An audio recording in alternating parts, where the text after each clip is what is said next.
Speedway Report is produced and broadcast by the Zeus Radio Network for Racers Reunion Radio. Well, how much pressure is actually on the NASCAR playoffs? We'll take a look. Esteban Ocon and Max Verstappen will not be trading Christmas cards anytime soon. For the first time, NHRA's champions all won their ladder in Pomona. Quite a neat stat. We've got all this and more coming up. Welcome to Speedway Report, Monday, November the 12th, 2018, from the shores of Lake Norman in Race City, USA, Mooresville, North Carolina. I'm Patrick Reynolds, and thank you for joining the fastest half hour in racing as we observe Veterans Day for 2018. Deep in the motorsports season, but still plenty of on-track action to talk about. Let's bring you up to speed on all the results from the weekend with the Speedway Report Victory Lane Lap. The Monster Energy NASCAR Cup Tour was in Phoenix, Arizona yesterday afternoon. Kyle Busch took the checkered flag with the new reconfigured Speedway out there. It looked kind of cool. It looked like a bigger version of the Richmond International Raceway, which I guess it was the whole time. I just never noticed it, or to my eyesight, never was that way until they moved the start-finish line over to the former backstretch. Much like Brendan Gaughan said, with one can of paint, they changed that racetrack pretty significantly. The Xfinity race on Saturday was taken by Christopher Bell, and Brett Moffitt won the NASCAR Truck Series race, all in Phoenix on Friday night. Formula One ran in Interlagos in Brazil, and Lewis Hamilton took his 10th win of this season. And in Pomona, California, the NHRA Tour wrapped up their season. All of the national champions won their division yesterday for the first time ever. Also, a pretty neat stat. Look at this. In Top Fuel, Steve Torrence was absolutely perfect. In the NHRA countdown, he went 6 for 6 on the event sides. I thought about it. Rounds, my goodness, he went 24 for 24. He's got 24 straight races, rounds without losing in the NHRA. Staggering numbers to me. If there was a racer of the week, maybe racer of the year, like Motor Week Illustrated used to do, which the show is modeled after from the early 1980s, Steve Torrence would be a very, very strong candidate for racer of the year simply by the numbers that he put up. In Funny Car, J.R. Todd, your champ and your winner, as well as Tanner Gray in Pro Stock and Matt Smith in Pro Stock Motorcycle. The USAC Sprints hit the dirt out on the West Coast in Paris, California. The race last Thursday where Justin Grant won the first night of a triple-header weekend. On Friday night, Grant won again, night 2 of the Oval Nationals. On Saturday night, a big, big night with a lot on the line. Kevin Thomas Jr. wins the A-Main and $25,000. But Tyler Courtney claimed the USAC Sprint Car title on a tiebreaker. What happened was Brady Bacon ran low on fuel in the final lap. Courtney jumped up to take that spot, 4th place, and that tied him for the race winner, Thomas, for the points lead. Courtney's 11 victories to Thomas's 7 gives the championship, the USAC Sprint Car Championship for the year, to Tyler Courtney. A few other big short track events to catch you up on. The Governor's Cup ran yesterday afternoon in New Smyrna Beach, Florida for 200 laps of the super late models. Jeff Choquette sat in victory lane.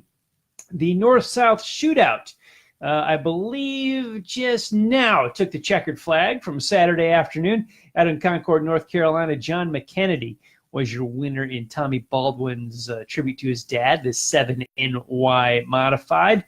And the Mason-Dixon Meltdown on Saturday afternoon, kind of evening in Hickory, North Carolina. Derek Randstrom won the 200 for his first career pass super late model win. Derek Griffin finished second to claim the national super late model title, while Matt Craig was third, and he won the Pass South Super Late Model Championship. And we get to hot items of the week. Had a bunch of topics queued up. We'll get to them shortly. But I want to say about 30 minutes before we went to air tonight, took a little wind out of my sails. Maybe you sense it a bit in my enthusiasm, but we lost one of the best race car drivers ever. Arguably the best ever. Arguably the best in NASCAR. There's no real evidence of this. have these debates all the time, who's the best ever, but you certainly could make a case for the Silver Fox, David Pearson, as he passed away earlier today. Just about 7 o'clock Eastern time as we record this show. A little bit later than that, word came over the internet, David Pearson, at the age of 83, NASCAR Hall of Famer, passed away. I grew up in the era of a little kid when Richard Petty was the king, and his main competitor was the Silver Fox, David Pearson. In interviews so many times over the years, people have asked Richard, who is the best race car driver you ever drove against? And his answer was David Pearson.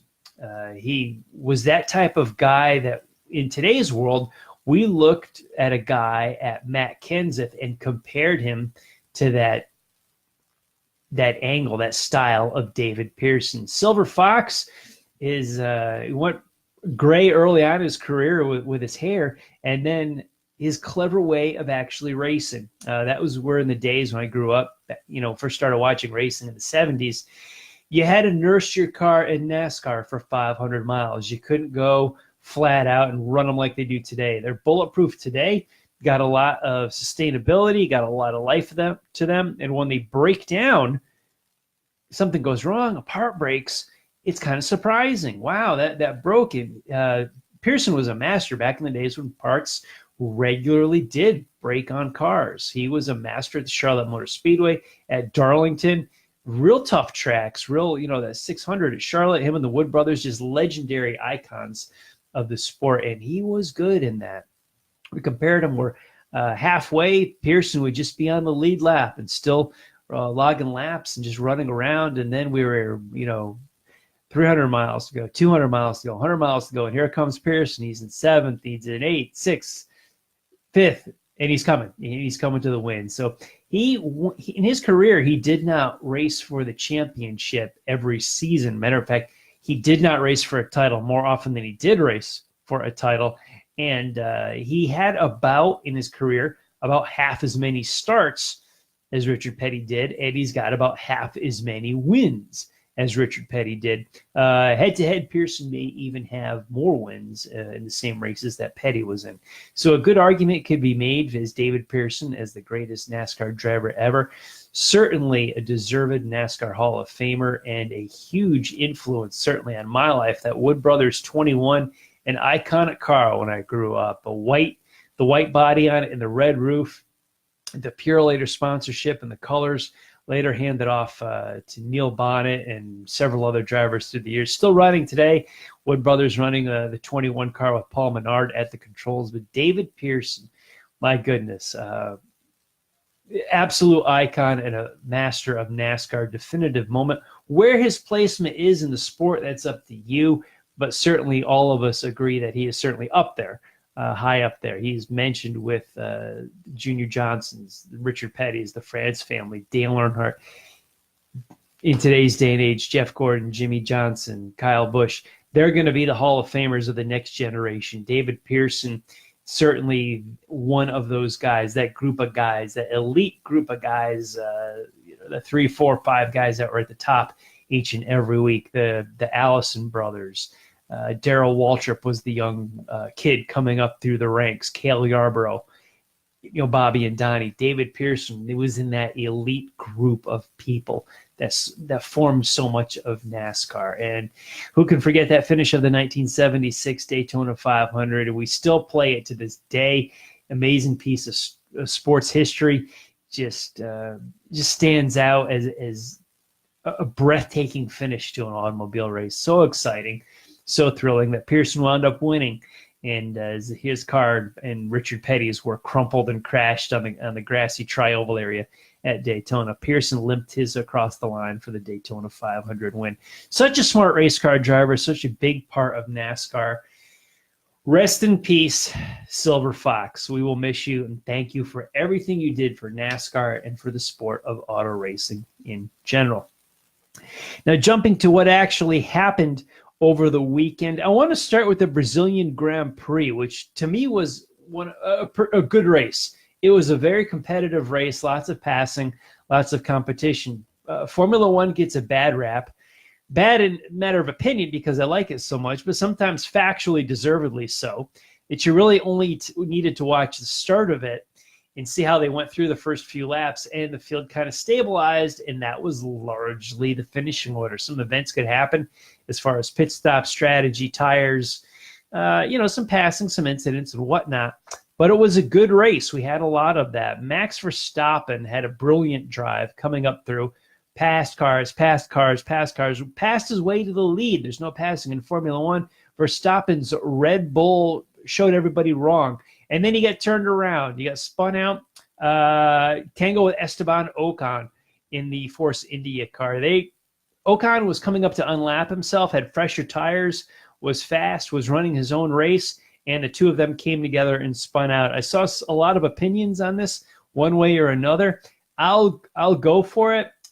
With this situation, and I'll expand on this, with this situation, I'm going to put the blame on Ocon for what happened. A lot of people will disagree with me. They say Max was at fault. I disagree, strictly because he was leading the race. I'll set the table for you. Ocon was 2 laps down. He was going to pass the leader to go back to 1 lap down. Nothing wrong with that. Ocon had fresher tires. He was a lot faster than Verstappen at that point in time. We see this all the time in forms of racing. Well, the guy's a few laps down, comes up, tries to unlap himself. So what? I encourage that. I think that's great. However, you do race one guy differently than you race all the other guys on the racetrack, and that's the leader of the race. Verstappen was the leader of the race. So if you stick your nose there in a questionable situation and you go side by side around some S corners in a Formula One race, you better make sure of your pass. And it was a risky move. I think Ocon should have waited until the next straightaway. There's a series of S's as they go through turns 1, 2, 3 at Interlagos. On the next straightaway, Ocon would have passed him anyway because he was that much faster. If you wanted to take some risks as you passed other guys, as you made your way up through the field, you're going through 4th place, 3rd place, 2nd place, what have you, to make your passes. There is some risk involved. You're passing another car. I get that. The one guy you race differently is the leader. If Ocon was making this pass on another driver in another position in the field, I would actually view the thing differently. I certainly could view it differently. I don't view it differently yesterday because it was the leader of the race. Ocon, you made the mistake. I don't put any of the blame on this in Verstappen. Yeah, you could look at either guy in a racing situation, not when the guy is laps down and not when he's passing the leader. How important were tires yesterday in Interlagos? One only needed to look at Lewis Hamilton's Mercedes as he rolled into victory lane. His tires were screaming for mercy at the end of this thing. He made 1 pit stop, 19 laps into it, and he managed to nurse those babies home the rest of the way. So, oh gosh, delicate right foot that he had, and still pulled off a 5th consecutive Constructors' Championship for Mercedes. Verstappen and Ocon got into a shoving match. It was more Verstappen he shoved Ocon off the scales at the end of the race. Do we see a lot of shoving today in motorsports? We see a lot of shoving. I used to see some punches thrown when I was a kid. I was just talking about David Pearson.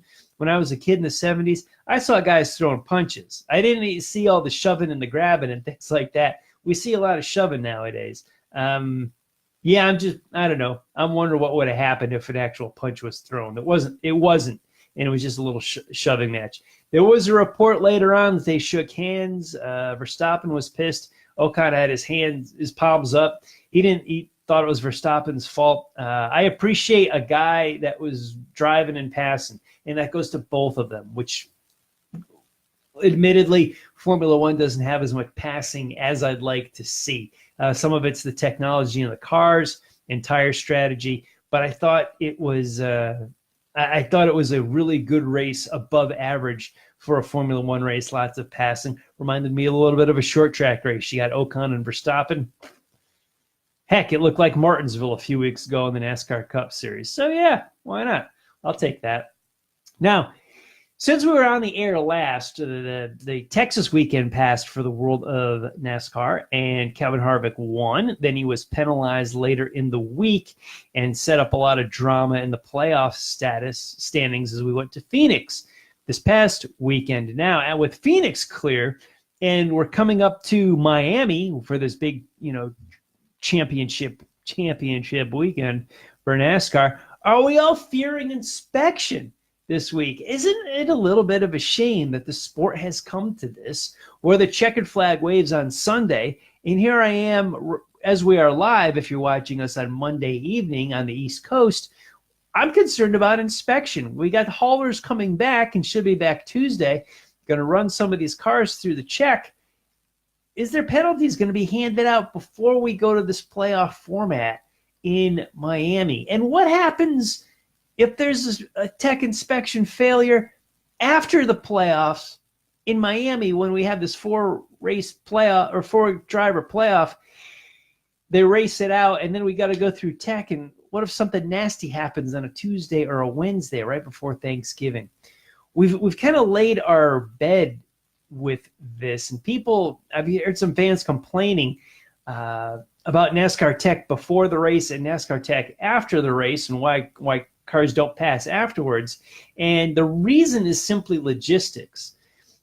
We've gone through this a lot, and I went on another radio show several years ago when Chase Elliott had the win taken away from him at the Snowball Derby with a changeover of lead in the rails versus tungsten in the rails. And people want to know how this is missed in pre-race inspection, is because you can't take cars apart in pre-race inspection, but you can take them apart at the at the R&D center when NASCAR confiscates the car, and can take it apart all at once. You can't do that for an entire field on a Sunday morning before the race. It's logistically impossible to take all the cars apart. Then who's going to put them back together? There isn't enough time to really do all that, so you can peel them apart harder after the race. But their OSS, that Hawkeye system, did not pick up on that spoiler that Kevin Harvick had, which I'm likely thinking it would pick up on that situation from here on out, especially if we, go through tech in Phoenix, which I didn't hear of too big of an issue. But it brings up the discussion of, are we teching the cars too hard? Are we not leaving these guys enough room for creativity? Yes to both. Now, that doesn't excuse what Stuart Haas did at Texas. If a rule is pretty much there that you can't do something and you do it anyway, then yeah, you should be penalized. But I've been waiting for years for NASCAR to step forward and actually take the win away, take the points, take the money, take the trophy, and put you dead last with 0 points. That would be the only detriment I see to winning a race. Now, granted, this one in Texas was pretty big, and Harvick still made it in. I'm all talking about this after the fact from Phoenix, but are we car owners complain to NASCAR to make rules to save them from themselves, to spend the money? The rule book is, every rule in there is a result of somebody doing something, which has just grown and grown and grown over decades. And teams keep trying to circumvent the rule books to try to get an advantage. And they push the gray area all the time. They push that envelope, and it just doesn't, I don't know. The races should not be decided on Tuesday or Wednesday in Concord, North Carolina. They should be decided on Sunday. But if we tech these cars Sunday evening, man, I'd like to see the win taken away. I've talked about this before. The old adage of fans should know who won the race when they leave the racetrack on Sunday. That's great to a point, but if the car fails tech inspection, I want to know why the win stood. What did I just see either on my television or in the grandstands for the entire day? We could spend an entire show talking about that. We have spent entire shows talking about that. I'm concerned about tech inspection from Phoenix this week and then after Miami next week. And I shouldn't be. Another evolution of NASCAR, which I don't think is a good thing. With their list of problems and list of troubles, playoffs and stages being two of many that are on my list, the tech inspection aspect worries me of what we're going to look like within a day or so after Phoenix, a couple days from now as we go to do this show live, and after Miami next week. After Christopher Bell won the Xfinity Series race Saturday in Phoenix, he said the pressure of the Chili Bowl Saturday is deeper than the NASCAR playoffs pressure. I think the Chili Bowl is a bigger deal to me. There's a lot of people on board. There was, as we got deeper into the NASCAR playoffs, the debate has raged for weeks. It has raged for years as to all the new school folks that really dig the playoffs and enjoy that style versus the older school traditionalists that can't stand the playoffs and has turned their back on the sport. Christopher Bell believes that Chili Bowl Saturday holds more pressure than the NASCAR playoffs. Pressure-wise, you'd almost have to be a competitor to answer that. As far as what I care about, I sure as heck care about Chili Bowl Saturday more than I care about any of the NASCAR playoffs. Dirt racing through the alphabet soup starts at noon and goes till 10 p.m. on a Saturday in January in Tulsa, Oklahoma. Has my attention so much more than the four-way manufactured excitement championship that we are about to see in Miami. Modified race at the North-South Shootout. I wanted to thank Scott Ely for trying to send photos to us from the track. Something with his phone or Facebook. Couldn't do it. Yeah, well, he got us a few shots, but he wanted to send more. So Scott Ely, thanks so much. He was trying to send them to our Facebook page. I don't think he could do it too well with whatever. Maybe it was the internet connection. The 125-lap distance from the modified took 3 hours to complete. 12 of the 28 starters finished on the lead lap. 4 red flag periods. 4 red flag periods in the 125-lap feature. Yeah, 125 laps around a half mile. 3 hours to complete. We talked about Steve Torrance's great run in NHRA Top Fuel. Some good news before we head out tonight. Fernando Alonso will be back at the Indy 500 in 2019. Hallelujah. I'm ready for him to come back. Good job, Steve Lawrence. And we talked about David Pearson. Rest in peace as well. Frankie Schneider, modified great out of the Northeast, passed away on Sunday. And also earlier today, nothing to do with racing, but Stan Lee, creator of Marvel Comics, also passed away today. Things come in threes. That's it for me. Stan Lee, Frankie Schneider, and David Pearson. One of the best quotes ever in life that we can take with us. If you take anything away from this show, apply this quote to everything you do in your life. From Stan Lee, with great power comes great responsibility. That is applicable to racing, superheroes, or anything you do in your life, anything that you lead, whether your family, your business, anybody. With great power comes great responsibility.